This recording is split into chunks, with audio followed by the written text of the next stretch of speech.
If we could set up a Truman Show scenario where Trump thinks he's president again and the public send in scenarios for him to deal with, what would you suggest?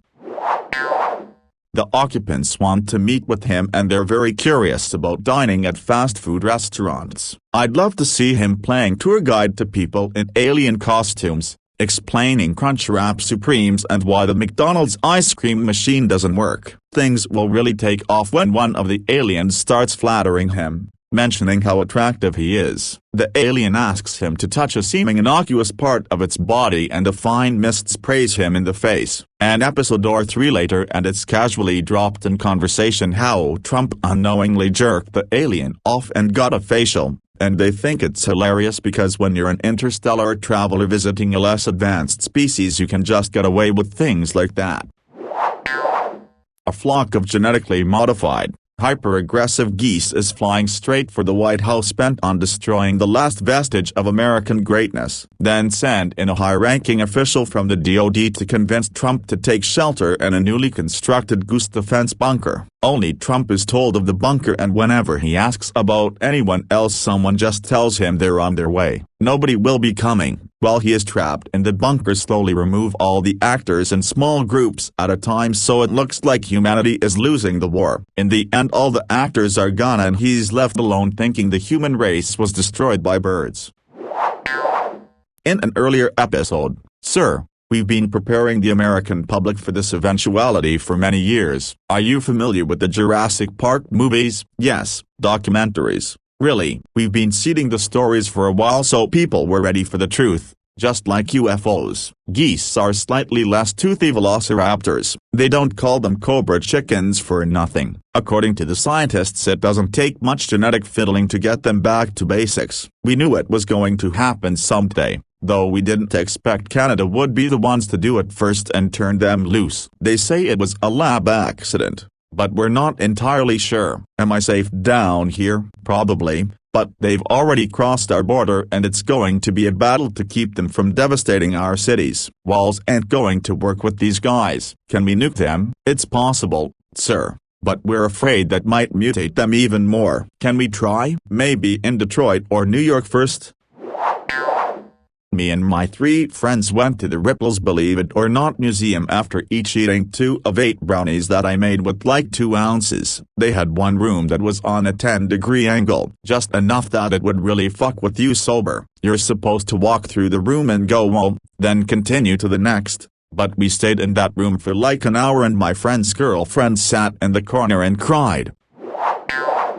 But he only did literally anything if it was brought to him, simplified and with pictures, and his initial reaction was to A. Rubber stamp the judge nomination, B. Rubber stamp tax exemptions for donors, C. Claim everything is fine, and if it isn't then he already has the best plan to fix it. Believe it. Seriously, please just believe it. Don't expect to see a document or nothing. So given free rein it'd be him smelling Sharpies, binging daytime TV and playing golf. Disparate house bands of DC. This fall on OAN. I would tell him that Nancy Pelosi stepped down from House Speaker for health reasons, and that the Democrats have chosen Pedro Rodriguez, made-up person with the most stereotypically Mexican name I could think of. Then, tell him that Mike Pence had a heart attack and died, and so the Speaker has moved into the job of VP. That's not how it works, but Trump's too dumb to know that. So now, Trump has to work every day with his new VP, who will let slip that he is an anchor baby, who will use lots of Spanish phrases and arrange lunch from Taco Bell instead of McDonald's and convert the presidential limo into a lowrider and otherwise behave in many ways that Trump associates with Mexican immigrants. That should be fun to watch.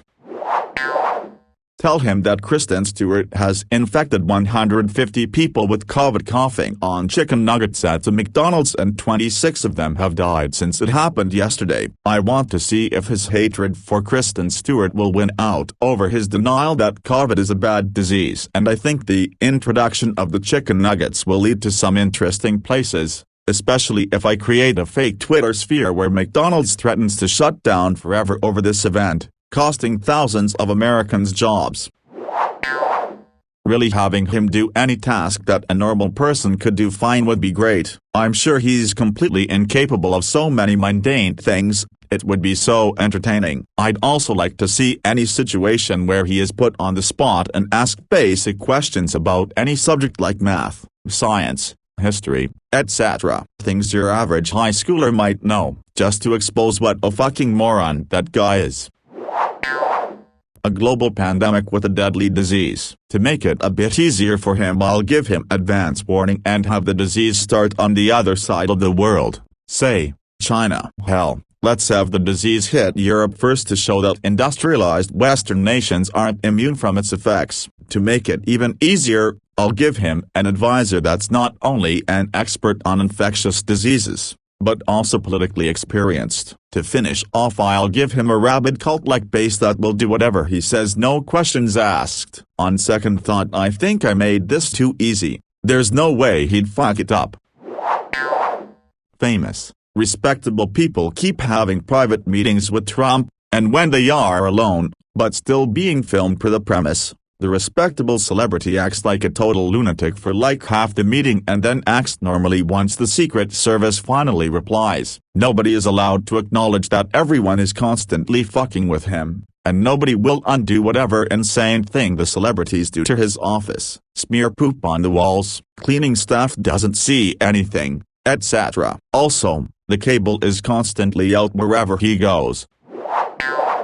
Lol. Brilliant. He solves this by sending our entire nuclear arsenal an attempt to move the moon. 2 scenarios for scriptwriters to go wild. It doesn't work, which is what would happen IRL. Without the deterrents, China, Russia, Iran, and Venezuela team up and invade the USA. Watch meltdown. It does work. A little too well. Moon breaks into pieces. The storyline of 7 Eves ensues. Global apocalypse begins. I would set up Sacha Baron Cohen as the antagonist. New role every season. It is a summer break. Trump is on vacation, comes back and faces a new Cohen character as the ultimate enemy of the state. He hates everyone with shrieking passion, fueled by his success over the last one, but they just switch to the next one without mentioning the old one ever again. I'm an overly empathetic person, so this would be a rough watch. To be so egocentric, so focused on your legacy, that you betray all manner of decency just to become president. And then, finally, when all eyes are focused on you, you're slowly forced to realize that you can't live up to your own hype, that the only thing that gleams in that lonely spotlight is the overwhelming glare of your own incompetence. Yikes. I spoke to the alien leader. Good guy, great tentacles. He's got these butt plugs. They're really top quality. A lot of people think they're gay, not me. They've got some really positive health. Oh, you know, I'm pretty sure they stopped the China flu. Stop it right in its tracks. They're definitely not gay. Not that there's anything wrong with the gays. I love the gays, and boy do they love me. Anyway, we're gonna get together with our new friends and build this laser thing.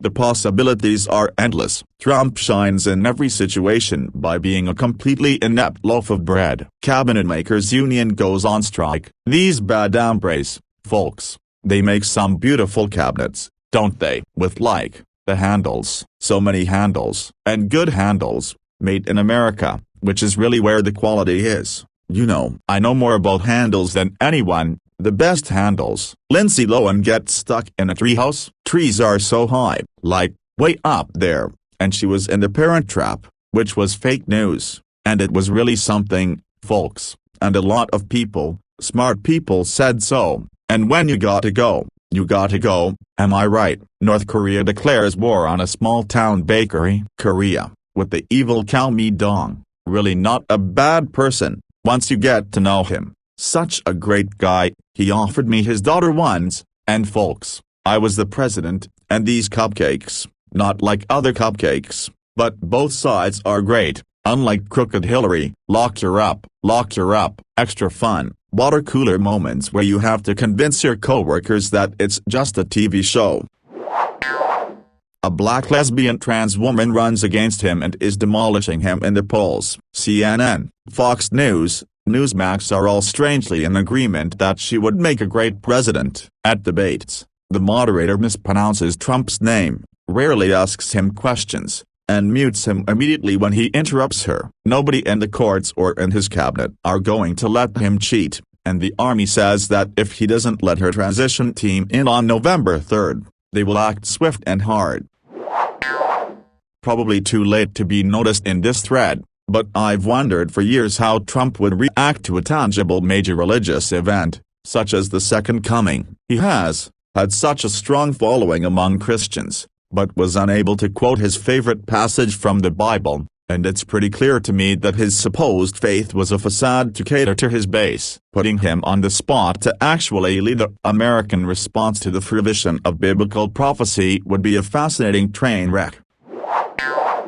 It would be funny to test how far he would go and how much he would believe. Let's say all the world leaders would constantly give him praise in this scenario. Overwhelmingly, he likes praise a lot, like those round-table praise sessions he used to have. Would he buy that? Would he bask in that glory? How far would he go with his fascist agenda? Killing illegal immigrants, shooting protesters, wiping out all wrong thinkers. Let him kill all he wants to kill whilst being praised like the chosen one. Let his morals lay bare for all to see.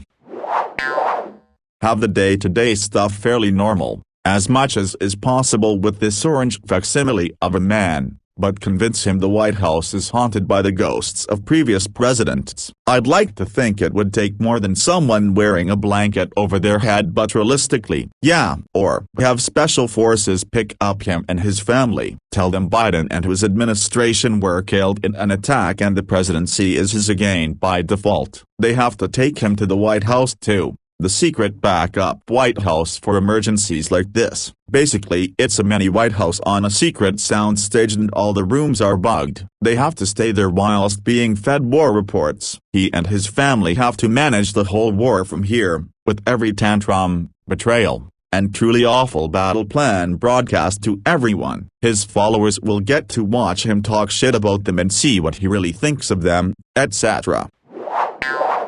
We let him convict Hillary Clinton for Benghazi, and sentence her as he likes. We then turn around and convict him for all the COVID-19 deaths, and enact the same punishment he chose for Hillary, but, multiplied by the factor of difference between the 6 or 7 Americans who died in Benghazi, versus the number of Americans who died to COVID-19. Alternatively, someone leaks the plans to him, so he has to choose Hillary's punishment very carefully, knowing he'll get it 100k times worse. Maybe not the best punishment. He could very well decide she gets $10 for each death, paid for by the taxpayers. I am not saying he's smart enough to come up with that on his own, but surely someone will suggest it to him.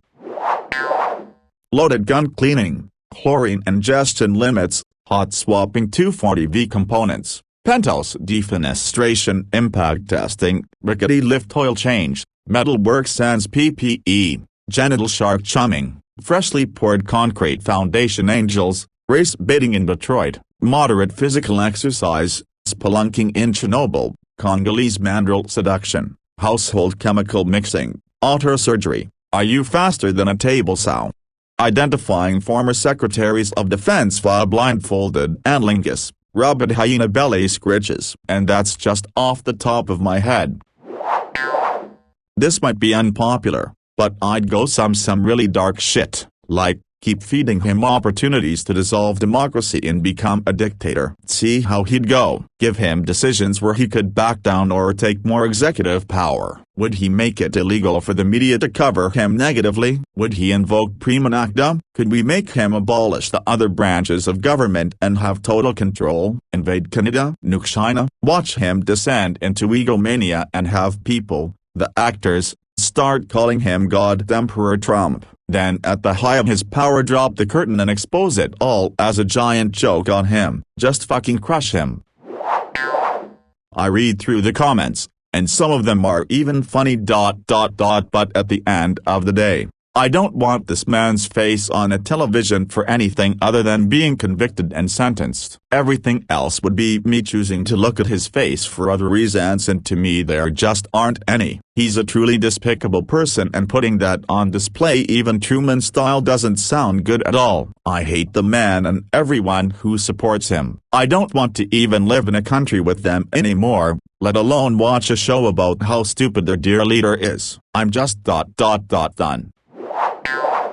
Oh my god, this is amazing. Okay, so here's mine. A national survey was held and it turns out the whole world loves Donald Trump so much that it's causing confusion about how to best celebrate how smart he is. Half the world wants to build him a statue that reaches to heaven, won't settle for anything less than this, and half wants to annex all of South America, sell it to Russia and give him all the money, and won't allow a statue to be built. So Trump has to decide to either have the largest statue ever built dedicated to him, or accept all the money in South America and turn down the statue, and no matter what he decides he permanently alienates and makes an enemy of whichever camp doesn't get their way, losing half of the world's love. So what does Trump decide? Take the statue and lose the money, take the money and lose the statue, or take neither and keep both groups' affection?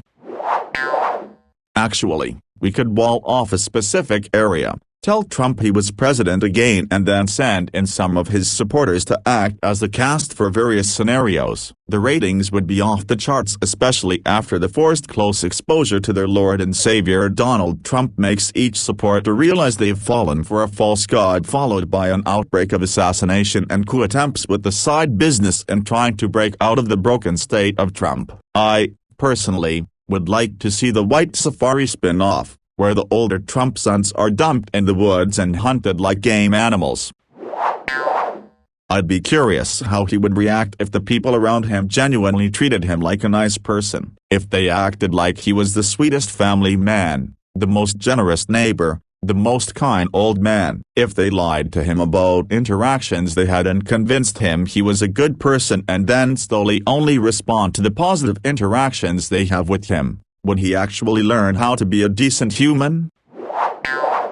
This is such a brilliant idea. I would set up a Twitter clone where I would have famous persons post about stuff, and see how he reacts.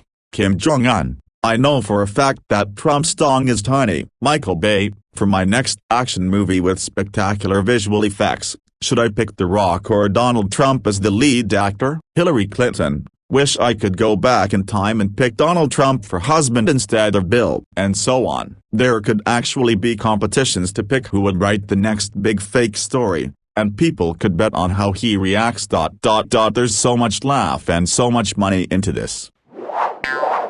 Don't just bring Trump as the only star, bring in his whole family. Then create a fake sex tape of him having a drug-filled orgy with courtesans. The tape is leaked everywhere and no one is backing them up. Fox News is against him. The people are against him. Everyone is against him. Watch him and his family just slowly go mad from the drama. Make this the series finale with him getting impeached and removed from office. If he refuses to leave the White House, have the military physically drag him out and watch him kick and scream the entire time. The kidnapping of his youngest son with an insane, but not unrealistic dollar ransom. Or forget the dollar and the only demand is to resign as president and simply, publicly address the nation with the statement, I am resigning as president of the United States of America and I am sorry for the damage I've caused. I'm honestly unsure and curious of what he really values more, his son, family, and human being, or money, power, and his pride. Everyone acting as though he's invisible and can't hear him, like we keep all the hidden cameras rolling, but no one interacts with him at all, no matter what. It would just really soothe my soul to watch a narcissist like that lose his mind as he lives the absolute worst narcissist nightmare, no one giving him even an ounce of attention or acknowledgement. Every day, one cast member is replaced by a Hispanic person. The replacements speak English to the original cast members, and Spanish to each other. All cast members are fluent in Spanish, and the originals, and everyone insists everyone is soaking English all the time, otherwise, how does Clayton McDougal know what they're saying? Eventually, Trump is the only white person there, and everyone is visibly frustrated that he only understands you if you're addressing him directly. Tell him war operation plan response has malfunctioned and only the true commander-in-chief can press buttons in response to avert global thermonuclear war. He has 4 buttons to choose: defer to Putin, defer to Biden, order a Big Mac. I was reappointed commander-in-chief by Mike Pillow.